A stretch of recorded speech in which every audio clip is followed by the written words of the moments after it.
Nothing in this podcast or on our website should be construed as medical advice. Consult your healthcare provider for your individual nutritional and medical needs.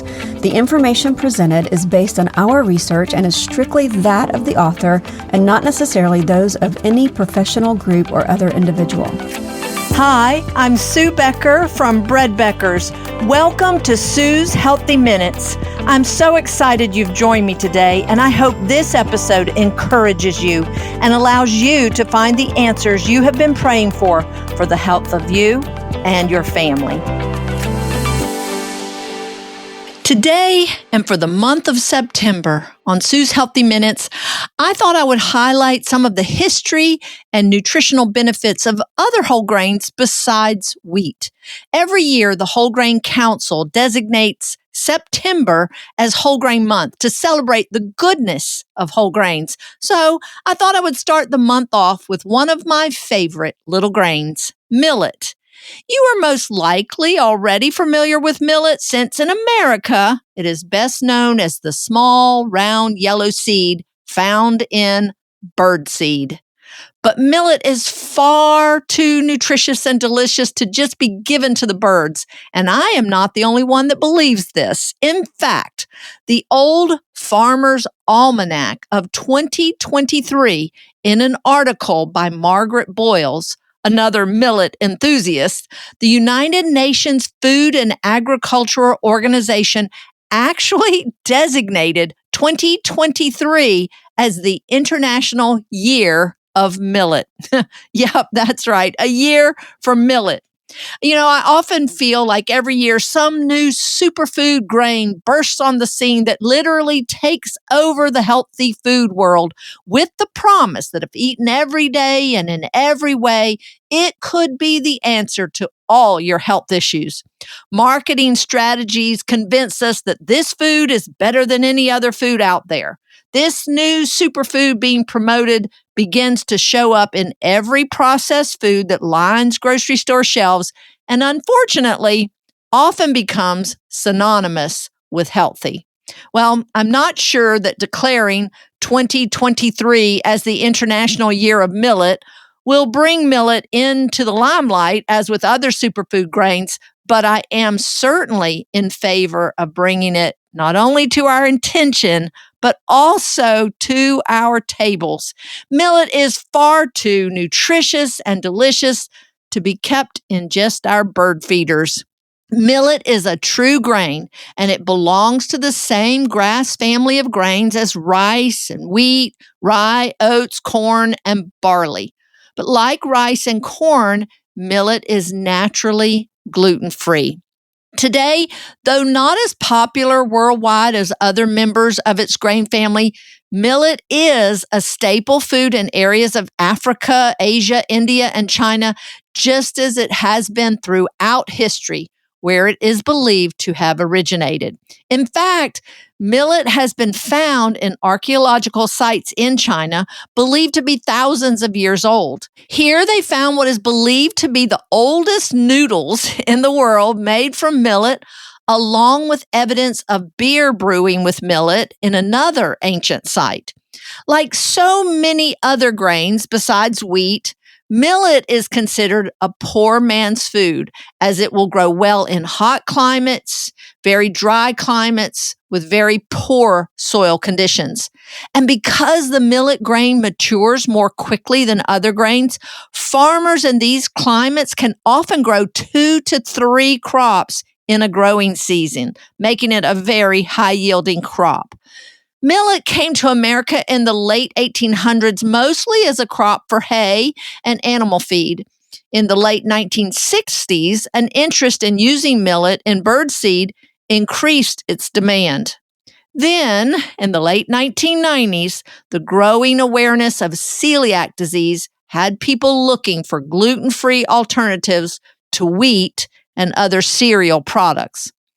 Although millet is considered an ancient grain, its health benefits have only recently been studied.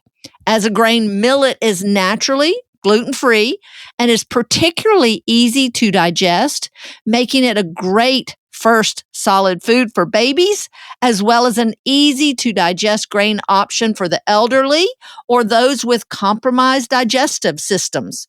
Millet is considered by some to be the least allergic of all grains. Like most grains, millet is high in fiber and therefore good for your gut as well as food for your good gut organisms. Millet is higher in protein than most grains, especially the amino acids methionine and cysteine. A 1 cup serving of cooked millet provides about 6 grams of protein. Millet also provides a significant amount of minerals.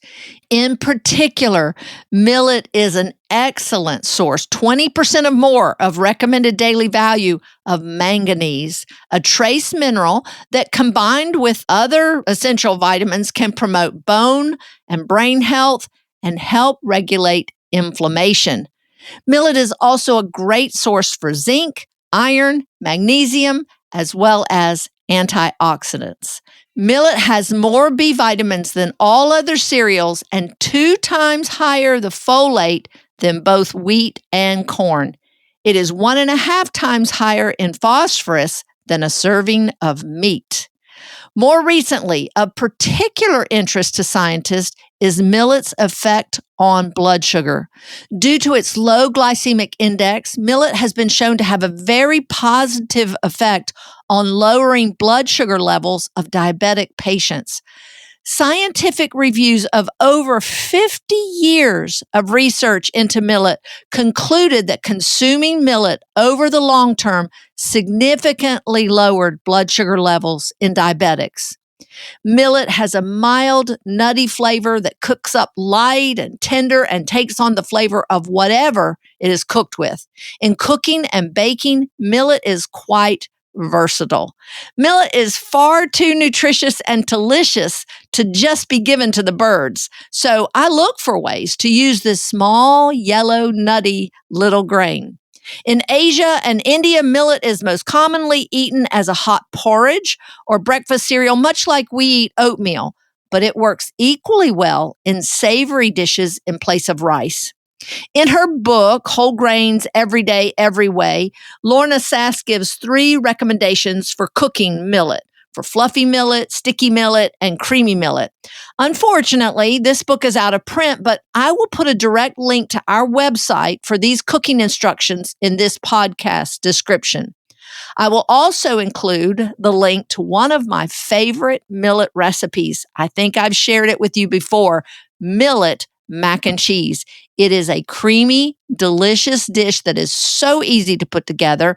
Definitely not low fat, but everyone who tasted it hot from the oven thought it was a traditional pasta mac and cheese. These and more are great ways to use millet as a boiled grain. I do love it boiled as a grain, but my favorite way to use millet is simply to add it whole to breads, muffins, cookies, or granola. The sweet little crunch and color it provides is a welcomed addition and can be a nice substitute for nuts. One of our family favorites is to add whole millet to my basic muffin recipe, especially the banana muffin variation. Millet can be ground into fine flour and added to other flours to use in baking. In yeast breads, for a good rise in texture, no more than about 25% millet flour should replace the wheat flour used. For non-yeasted breads, it is still best to combine millet flour with other grain flours. Millet can also be coarse ground and substituted for corn, for grits, or polenta, or porridge. It can even be popped and enjoyed like popcorn. While millet is one of the predominant grains found in birdseed, this should not be your preferred source for human consumption. You can, of course, find millet at Bread Becker's, both in our store and online. At Bread Becker's, as with all of our grains and beans, we sell millet in 2-pound bags, 1-gallon pails, and 6-gallon buckets. I'll put the links to these options for millet purchased in the podcast description.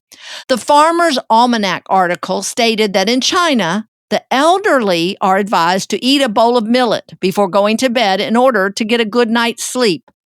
Since I now qualify as elderly, I think I will give this a try. If this works, millet might just become my new favorite grain.